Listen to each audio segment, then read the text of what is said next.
ఈ చెంచాగాడు ఏం చెప్పుకున్నాడు, రేపొద్దున వైఎస్ఆర్సీపీ పార్టీ అధికారం వస్తే నేనే డిప్యూటీ సీఎంని, మీ ఛాంబర్ మీరు డైరెక్టర్ రావచ్చు, నా ఛాంబర్ డైరెక్టర్ రావచ్చు అని చెప్పి సొల్లు కబులు చెప్తున్నాడు.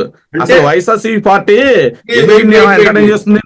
వెయిట్, వైఎస్ఆర్సీపీ పార్టీ 2029లో గెలిస్తే నేనే డిప్యూటీ సీఎం అని చెప్తున్నాడా? డిప్యూటీ సీఎం నేనని చెప్పి సొల్లు కబులు చెప్తున్నాడు. వాళ్ళ అనుచరులకి వెళ్ళిన వాళ్ళు మొత్తానికి కొంతమంది పాపం మా దళిత సమాజ వర్గంలో ఉంటారు సార్, కొంతమంది వాళ్ళకి చిన్నగా ఆకట్టుకోవడం కోసం మోసపూరితమైన మాటలు చెప్తా ఉన్నాడు సార్, మా బహుజనులకి మా దళితులకి ఇలా చెప్పుకుంటున్నాడు. నేను ఒకటి అడుగుతున్నా, ఇదంతా కాదు. సొల్లు శ్రావణ్ కుమార్, నువ్వు విను, ఈ వీడియో ద్వారా నువ్వు విను, గుర్తుపెట్టుకో. వైఎస్ఆర్సీపీ పార్టీలో ఏం జరిగితే నాకు చాలా అవగాహన ఉంది. ఎందుకంటే విజయసాయి రెడ్డి గారు నేను ఇద్దరు పక్కనే కూర్చున్నాను 4 సంవత్సరాలు సిబిఐ నాంపల్లి కోర్టులో. విజయసాయి రెడ్డి గారు నేను పక్కనే కూర్చున్నాము సిబిఐ నాంపల్లి కోర్టులో.